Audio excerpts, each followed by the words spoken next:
Vinci is a MILF, and Alexander.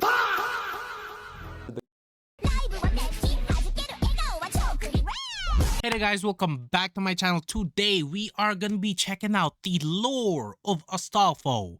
This video is called Astolfo Explained and it is made by Professor Lando. And quick little announcement before we do actually move on ahead. Today, January 6th, 2026 is actually my channel's very first anniversary or 1 year anniversary. In which case, thank you so much for all the support that you guys have given me throughout the year. With all that being said, let's get right into the video. All right, students, settle down, take a seat. I'm your instructor, Professor Lando, and welcome to class. What are we learning about today? Astolfo has gripped the internet as the quintessential fanboy mascot in the midst of the fanboy cultural renaissance in recent years. But who exactly was Astolfo? Well, in today's lesson, we'll be taking a look at the history and science behind the man under the skirt. But before that, I want to talk about today's class's sponsor. The popularized image of Astolfo you see here originates from the series Fate Grand Order. It makes various appearances in... Whoa. Fate Grand Order? Is that what is that the name of the series where there was what was it? There's like a saber of red, saber of black or blue. I kind of forgot what color it was. And then there's the ruler, which was Jeanne d'Arc. Is that what it's called?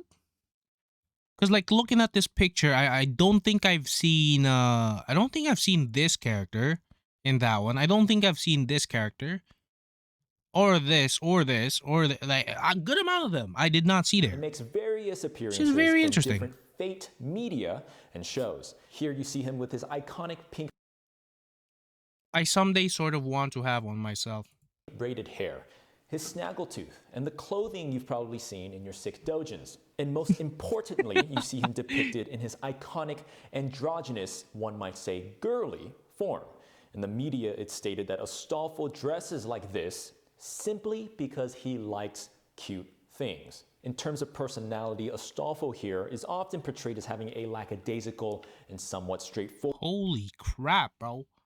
Yeah, Loki, I need to start learning from from Professor Lando, because his vocabulary is so fucking vast. Like my knowledge, Loki does not compare to the man's. Like my vocabulary right now, like I've been saying on a good amount of my videos, I need to start learning more, man. I do, because like this man's casually using the word what was it, like a dacial or whatnot. Forward personality, often following his heart and doing as he pleases, and perhaps not exactly an airhead, but definitely bordering on being a little awkward at times. And if you didn't know, I'll provide some context for the series that popularized image of Astolfo comes from. That series, like I said, is Fate Grand Order, or simply the Fate series. And more often than not, this series takes historical figures, okay, I should have a wine right now with this, and turns them, about history, into anime characters. Characters such as King Arthur are turned into cute blonde anime girls. Nice. Nice. Okay, Loki, I have not seen Saber in quite some time. So this picture, I love it. Anime girls. Da Vinci is a MILF, and Alexander...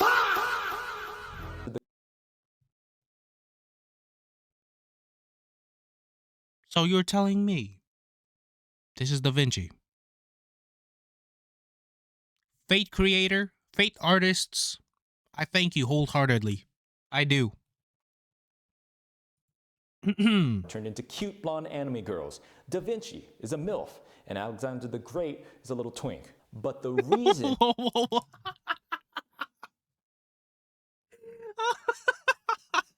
Yo, what the flying fuck, bro? Never in my whole life did I think I would hear Alexander is a little twink in one fucking sentence. For this lesson is that most of us are more familiar with the anime character, the portrayal of Astolfo that Fate gives us. Also, can I just say one thing? I'm believing that one of the reasons why Fate in itself is such a successful anime, or say gacha, is because it ties into history, real life. And like for the animators, them making this historical figure into an anime character, I believe what that is one of the reasons. Which is me So, personally, I like who it. It's exactly cool. was Astolfo? Let's start with the basics here. The name Astolfo originates from a Germanic name, Heistolf, excuse my pronunciation, with the part Heist meaning furious, and Ast referring to rod or spear. So I'm not kidding when I say this, that Astolfo's name Sure, is buddy. Furious Sure. Rod. Angry Rod. Rod. I like how he's what the heck is that word? I like that he keeps on repeating it. Furious Rod. So the meat of it is, the question that we're asking is, who was the real Astolfo? Well, it all starts in France. The Matter of France, to be exact, which refers to a body of stories and legends about the history of France. So again, this body of French stories, this period of French stories is referred to as the Matter of France. And there are three matters. First one being French. Second, the Matter of Britain, which contains stories about King Arthur and his company. And the last matter is the Matter of Rome, which refers to ancient and Greek mythology, such as Zeus and the Greek gods. So I think most of you students are familiar when I talk about the Matter of Britain being about King Arthur and the Round Table, Lancelot. You're familiar with this. The Matter of Rome being about Zeus, the Greek gods. You're familiar with that as well. But what is the Matter of France about? Charlemagne, otherwise known as Charles the Great, was the king of the Franks and eventually came to be known as the first emperor of Western Europe after the infamous fall of Rome. And in the stories, Charlemagne had these paladins, 12 legendary knights that were called the 12 Peers. There are a myriad of stories in the Matter of France, but we're going to be taking a look at one in particular, this one, Orlando Furioso, or the Frenzy of Orlando. God damn, yo, this man's can actually fucking draw so fucking well, man. Big respects. At the epic poem known as Orlando Furioso. I'm not going to be reading you every excerpt that features Astolfo, but I'm going to be taking a look at the details, the little traits, and compare them with the popularized image of Astolfo and see what comparisons we can draw and the significance of that. So why don't we start with some surface level traits. Astolfo rode a horse, and excuse my pronunciation, his horse's name was Ravikant. Nuh-uh. We calling it Gold Ship. We calling it Gold Ship. Let me run that back. His horse's name was Ravikano. And Gold this Ship, wasn't boys. a normal horse. No, it was a supernatural horse made of fire and wind. Sounds like Gold Ship. In his journey, there's a part where he rides a hippogriff. And if you're familiar with the Fate franchise, Astolfo is depicted with a hippogriff, which is a winged horse born of a mare and a griffin. And again, coming from the source material here, it says that Astolfo wears the spurs of St. George. And what do we have here? Yes, in fact, the modern Astolfo has spurs. Okay, look, I kind of like that. Astolfo also has a magic lance, which unseats all those it strikes. Going further, Astolfo is given a magic horn that renders all hearers helpless with terror. So is that this little thing over here? In this journey. And again, what do we have here? In fact, Astolfo does carry a sort of battle horn in the Fate depiction. And lastly, I believe in the outlining of the devices of these characters, Astolfo is in possession of a magic book of counterspells. And so already I'm quite surprised by the sort of accuracies or inspirations that the popularized modern anime Astolfo draws from the source material. Spurs of St. George, the magic horn, not depicted here, but in the game he does in fact carry a lance and rides a hippogriff. I don't believe there's a magic book or his horse made of fire or wind, but overall, very striking similarities. Okay, let's go over very succinctly the adventure. Also, forgive me if I am a little more quiet than usual. I don't know how, but the video in itself is actually capturing my attention. It's actually so fucking good, which I am actually kind of learning. Journey. Mainly, he defeats Caligorante, excuse my pronunciation there, which is a giant, the giant Caligorante. And what he does is, with his magic horn, blows it, knocking the giant back into the net, and Astolfo parades this giant around, having captured him. Astolfo defeats the thief named Aurelio, and it's not just any old thief. This thief has the power of regeneration, as in if you cut off his arm, it will grow back. So Astolfo... Okay, Loki, I kind of feel like that would be somewhat of a useful skill, considering, like, imagine you were handcuffed. Imagine. You could just simply cut it off. I'm not saying that it's not gonna hurt, but you can kind of just escape that way. Astolfo cuts his head off, grabs it, runs away while being chased by Aurelio's headless body. And as it turns out, to defeat Aurelio... Yo, imagine you fucking took the man's head, and then you see his headless body just running at you. And to stop his regenerative powers, you have to remove his hair. Yo, Astolfo is on demon time, bro. And kills him. And lastly, he finds Orlando's lost wit, Orlando being one of the principal warriors in this story. And the way he does it is he rides his hippogriff on a search, flies up a mountain, meets St. John, who tells him that Orlando's wits are on where, you guessed it, the moon. And so Astolfo rides the prophet Elijah's flaming chariot to the moon to get Orlando's lost wits. And so those were kind of the three main stories, most interesting stories that may or may not be the ones highlighted on Wikipedia, but also the ones that stuck out to me in this story, Orlando Furioso. And again, I want to mention that Astolfo does appear in other stories in the matter of France. So we've talked about the who of Astolfo, but let's talk about the why. I want to narrow in on why Astolfo is so popular and why he's become such an icon for femboys.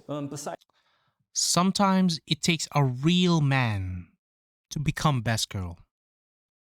If you know, you know. Besides the fact that he's a little cutie, I think the main reason is related to his personality and the cultural phenomena of femboys being normalized, perhaps the realization in recent years. I said earlier that Astolfo looks the way he does simply because he likes cute things. And I think this simple trait is why he is femboy prime. He is the Optimus Prime of femboys. And it's not because of some lore thing where he was raised as a girl that you often see in animes. Okay, Loki, I was about to mention, what was that one character from Windbreaker? I think it was Tsubaki. It's sort of the same thing. Like Tsubaki kind of like cute things, and so he wears them. But I don't know. That's just kind of like what I thought about. Frankly enough, it's not even a romantically gratifying thing either. For Astolfo, he just wants to be a little cutie, and I think that energy resonates with the countless people, mostly men, that yearn to be a little cutie. I think we want to be a little girly at times, just like Astolfo. And don't get me wrong, I've gotten my nails done. I've worn a skirt once or twice or something. I mean, me personally, there is a whole lore that I'm not going to get into. It's not happening. But there is history. Some amount of times, and it's not like I'm saying men aren't allowed to do these things or some kind of deeper grand statement about gender like that. I think it's simple. I think it's just we envy and idealize how simple it is for Astolfo. He's cute. He likes cute things, and he's got a big fat heart. Whoa, whoa, dude, chill. A big what? Cute. He likes cute things, and he's got a big fat heart. I love how he starts it off with he's got a big fat while pointing in this general direction, and then proceeds to pause a little bit, saying heart, and then goes up here. So basically, I'm making the assertion that most of Astolfo's popularity stems from a sort of projection. We want to see ourselves in his shoes, or should I say, skirt. You might refer to this as a sort of movement, the femboy movement. And any great movement needs a leader. George Washington. Right place, right time.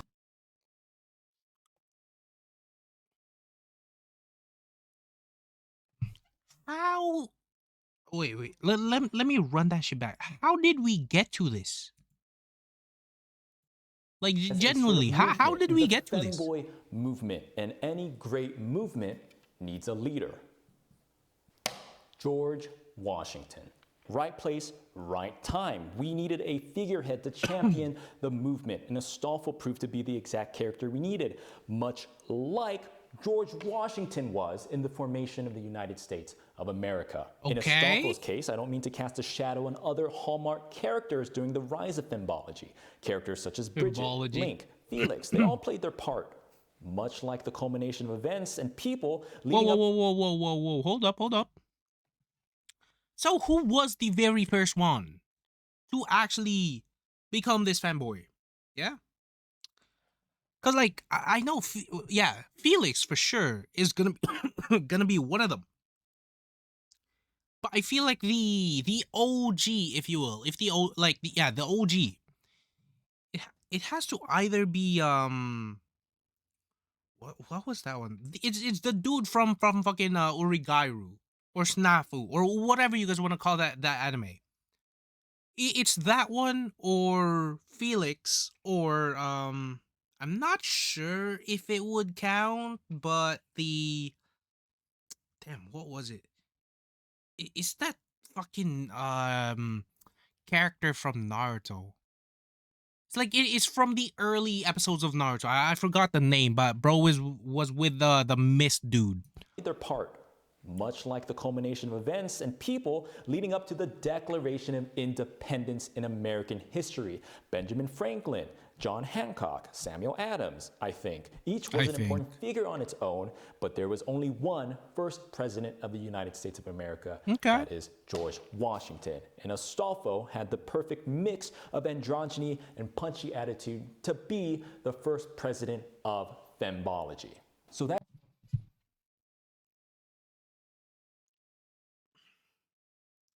I hate the fact that I'm somewhat following the logic here. Yes, it makes sense. It does. That's pretty much my lesson on the who, what, when, where, and why of Astolfo. So let's do a little bit of a summary. As with most things, it starts with the fall of the Roman Empire. Wow, which that is crazy. Led to Charlemagne rising to power as the first emperor of Western Europe, which then led to the collection of stories known as the Matter of France, which contains the character Astolfo being one of the paladins under Charlemagne. And in tandem with this timeline, we have the creation of the civilization known as Japan, which eventually led to the creation of, you guessed it, anime. And underneath anime, the creation of the series that we went over known as Fate Grand Order. And in an amazing cross-pollination of culture and history, we have the creation of Astolfo in Fate Grand Order from the Astolfo, Duke Astolfo. The culmination of all human knowledge and history. This creature is the result. In the Matter of France, the paladin underneath Charlemagne. And we're not done yet. Perhaps the most important aspect is the popularization of femboys in conjunction with Astolfo, the character originating from the fall of the Roman Empire to where we are today, which is this cutie right here. Nice. Hey, like I said in the beginning, well, now, sort of the beginning, it takes a real man to become best girl. But yeah, all jokes aside, I did kind of somewhat enjoy this video. I don't know how I was so locked into this, but in its own way, it was sort of informative. Yeah, informative. But yeah, if you guys did enjoy my reaction to this, comment, like, and subscribe. This season I am reacting to Fate's Strange Fake, which is already somewhat up on my Patreon, episode 0. I have yet to post episode 1. But yeah, if you guys do want to check out my Patreon for the full unedited, uncut version, go check it out. Amazing contents over there as well. And yeah, if you guys do have any thoughts of my reaction to this amazing video provided to us by Professor Lando, let me know in the comment section below. I do read all of them and I do respond to all of them. Yeah, that is going to be it for the video. I will see you guys on the next one.